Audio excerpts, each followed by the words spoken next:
Hello, class 9 children. How are you all? Hope you all are fine. So, today we will start. This is computer class. We will start today chapter number 9. The chapter number 9 is conditional constructs in Java. Okay, till chapter number 9 we have completed in last term. Now we will start chapter number 9. So chapter number 9 is about the programming construct. Mainly we have to learn in this chapter about the conditional construct. So first of all, I want to explain about the programming constructs. So in Java, there are three types of programming constructs. Programming constructs means in which way, how can you construct the program. So we can construct the program by using three type of programming constructs, by using three type of statements. First one is sequence construct, second is selection construct, and third is iteration construct. Till now we were using sequence construct. So what is the sequence construct? Sequence construct means the default flow of statements. It means the statements are executed sequentially. So as I told you that till now, till last chapter, we were following sequence construct. It means your program will execute statement by statement. It means which statement we will write first, that will execute first, and the next statement which we will write, that will execute next time. Okay, means statement by statement your program will execute. This is known as sequence construct. So what is the way? First statement 1 will execute, then statement 2, statement 3, means how you were written the program, in the same way your program will execute statement wise. The next type of programming construct is selection construct.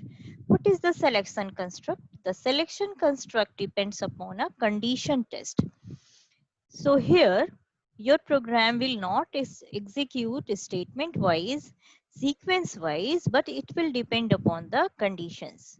First it will check the condition. If condition will be true, then a particular set of statement will follow, it will execute. Otherwise means if that condition is failed, means it is false, then another set of statement will execute. So I can show here in this way that this is the condition. If condition is true, one course of action will execute. If condition is false, then another course of action will execute. Means, for example, if I will tell you that if you are a boy, you can participate in a girl. And if you are not a boy, it means if you are girl, then you can participate in dance. So these are two course of actions. For according to the conditions, it will execute one course of action or another course of action. It depends upon the condition testing.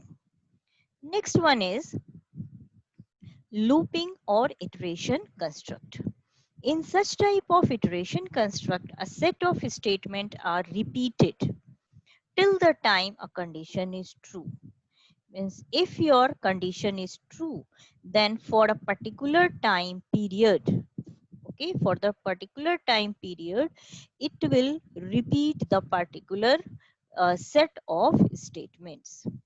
Suppose that if you have to print 10 times hello. So what is my limitation? What is my limitation? Means it will start from 1 and it will end after 10. It means what is my condition? Here in this case, if my counter will increase after 10, then the repetition will, the set of statement will not execute, means repetition will stop. Okay, so this type of programming construct we will see in next chapter. In this chapter, what we have to do?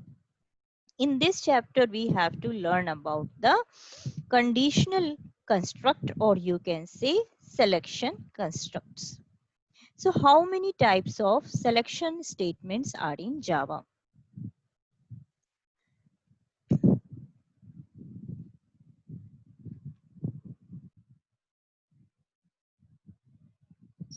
Here I have shown with the help of arrows how many types of selection statements are available in Java. So there are mainly two types of selection, or you can say conditional statements are available in Java, because this type of statements are based on conditions. So that's why it is known as conditional statement. So mainly there are two types of conditional statements in Java: if statement and switch statement. If statement is further divided into three more parts. First one is if statement, second is if else statement, and third one is nested if. Okay, so one by one we will see these all types of if statement, and how it will execute, how it will work. So these about these all type of if statement, first of all we will discuss. First of all, if statements in Java. What is the if statement in Java? In if statement, if the test condition is true, in if statements, if the condition is true, the particular set of statement will execute. Otherwise, the course of given, the course of action of given statement will be ignored. It means if condition is true, then what you have to do, it is given. But if condition is false, then what you have to do, that is not given in the program. Okay, that is known as if statement in Java. What is the syntax? If, then expression, means you can write here condition. If condition is true, then this statement or particular set of statement will execute. But it is not specified here that if statement is not true, then which statement will follow or what it has to do. This is not specified. So some such type of related programs we will see here. I am sharing my screen.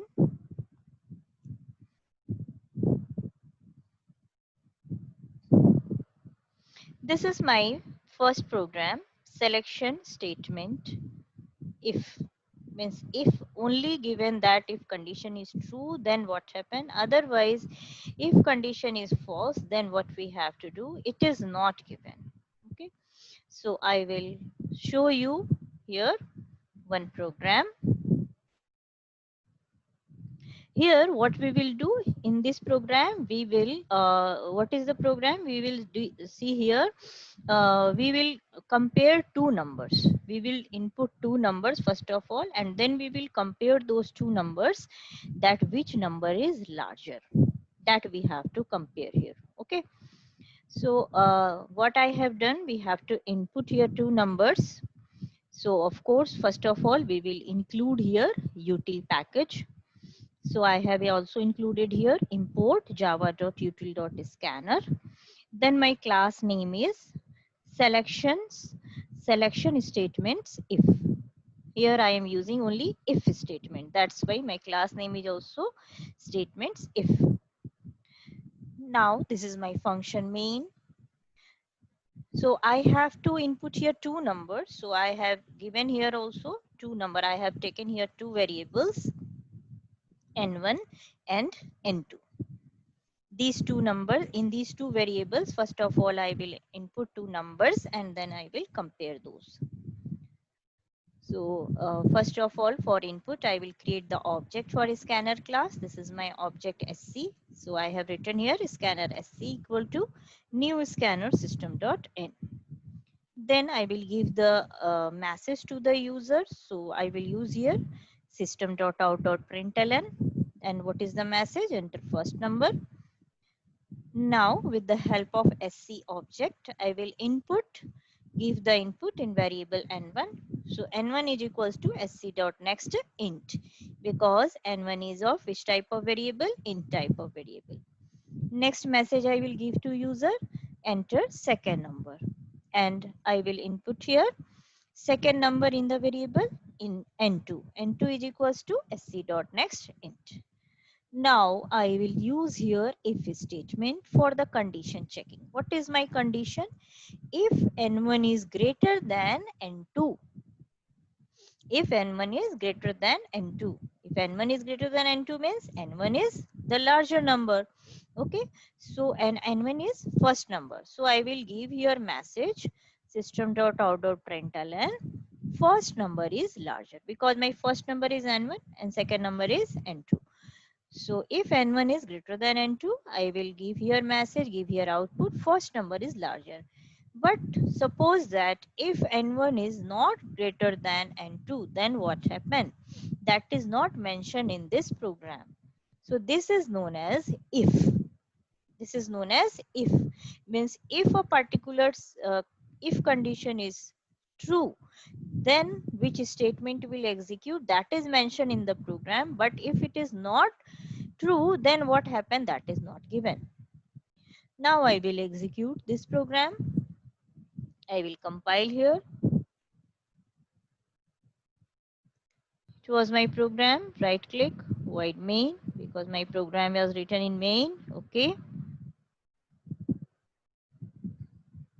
So I will enter here first number 12, second number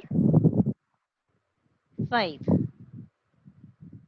So you can see here this first number is larger than the second number, means n1 is greater than n2. So in this case, it is showing the uh, message that first number is larger. But suppose that n1 is not larger than the n2, then what happened? So again, same program I am executing, but this time what I will do, first number is 5 and second number is 12. In that case, what happened? No output. You can see here no output is coming, because here n1 is not greater than n2 in this case. So what happened? We have not mentioned here in this program that if condition is false, n1 is not greater than n2, in that case what it has to do, I have not mentioned here. So it will not print any output. It will not give any output. So this is known as if statement. So what is the solution of such type of condition statement? If condition is false, then what we have to do, which type of statements we can use, that we will see in the next video. Till that time, you read this chapter properly about the if statement, about the selection statement. And in next video, I will explain you some more programs by using if else, and if and only if. Such type of programs I will explain you in my next video. Okay, so till that time, uh, you read this chapter, write about in your copy, write about the 3 types of programming constructs, which how many types of programming constructs are available. You write down these all, and the syntax of if statement you write down, okay, in your copy. Have a nice day. Thank you.